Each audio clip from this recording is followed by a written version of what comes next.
Hey all! Isha రీసెంట్‌గా style చేసిన ఈ బ్యూటిఫుల్ అవుట్‌ఫిట్ డీటెయిల్స్ చూసేద్దాం. ఇది నేను అవుట్‌ఫిట్ ఫ్రమ్ స్క్రాచ్ చేశాను. ఫ్యాబ్రిక్ సోర్సింగ్ కేపీహెచ్‌బీలో ఉన్న చావ్లి సెలక్షన్స్‌కెళ్ళాను.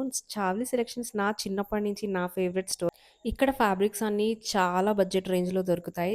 అండ్ నో డౌట్ చాలా వేరియస్ కలెక్షన్ అయితే ఉంటుంది వీళ్ళ స్టోర్‌లో. కేపీహెచ్‌బీ సరౌండింగ్‌లో ఉన్న వాళ్ళకైతే ఈ స్టోర్ డెఫినిట్‌గా తెలిసే ఉండుంటుంది. అండ్ నేనిక్కడ కలర్ ఆల్రెడీ నేను ఫిక్స్ చేసుకొని వచ్చాను కాబట్టి నాకు పెద్ద టైం పట్టలేదు. ఎందుకంటే నా శారీకి మ్యాచ్ అయ్యేలా స్టిచ్ చేద్దాం అనుకున్నాను. సో, నేను ఈ మెరూన్ షేడ్‌లో ఉన్న స్పేస్ సిల్క్ ఫ్యాబ్రిక్ అయితే నేను సెలెక్ట్ చేసుకున్నాను. చాలా బాగుండే ఫ్యాబ్రిక్. ఈ డిజైన్ అయితే చాలా ట్రెండింగ్‌లో ఉంది గదా! ప్రస్తుతానికి. సో, ఇదే ఫిక్స్ అయిపోయాను. అండ్ ఈ రెడ్ ఫ్యాబ్రిక్ నాకు చాలా నచ్చింది. ఈ ఫ్యాబ్రిక్‌లో 3, 4 కలర్ ఆప్షన్స్ చూపిచ్చారు. అండ్ అవి కూడా బాగున్నాయి. ఈ ఫ్యాబ్రిక్‌తో చాలామంది frock are lehenga like any long frocks అలా స్టిచ్ చేయించుకోవడం అండ్ స్పేస్ సిల్క్ ఫ్యాబ్రిక్‌లో ప్లెంటీ ఆఫ్ కలెక్షన్ చూసాను. అండ్ ఇప్పుడు చూపిస్తున్నవి ఇవన్నీ డిజైనర్ నెట్ ఫ్యాబ్రిక్స్ అనమాట. మంచి ఫ్రాక్స్, డిజైనర్ లెహెంగాస్ డిజైన్ చేసుకోవచ్చు. ఒక అవుట్‌ఫిట్ డిజైన్ చేసుకోవాలి అంటే మన దగ్గర ఒక ఐడియా, ఒక రిఫరెన్స్ పిక్ ఖచ్చితంగా ఉండాలి. లేదంటే మనం ఫ్యాబ్రిక్ స్టోర్‌కి వెళ్ళిన తర్వాత అక్కడున్న డిజైన్స్‌కి చాలా కన్‌ఫ్యూజ్ అయిపోతాం.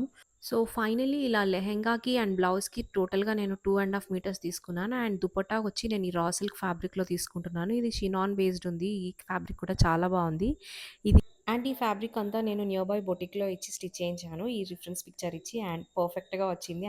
ఇది ట్రయల్ చేసిన రోజు ఈషాకైతే చాలా పర్ఫెక్ట్‌గా వచ్చింది ఆ అవుట్‌ఫిట్. నాకైతే చాలా నచ్చింది. మీకెలా అనిపించిందో let me know in the comment section. Bye.